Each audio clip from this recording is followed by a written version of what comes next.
For the second straight conference, TNT is off to a 0-2 start. Medyo iba lang ngayon kasi may pressure ng Grand Slam bid. But should TNT be worried? Biggest thing ngayon is walang import. Walang Rondae Hollis Jefferson.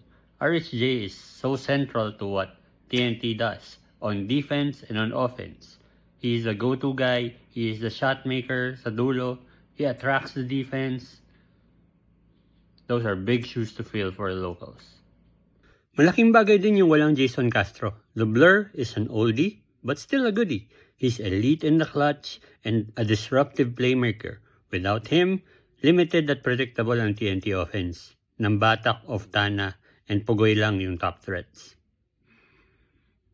May hope pa rin naman. They started last conference 0-2 and still went on to win 6 straight games and notch the second seed.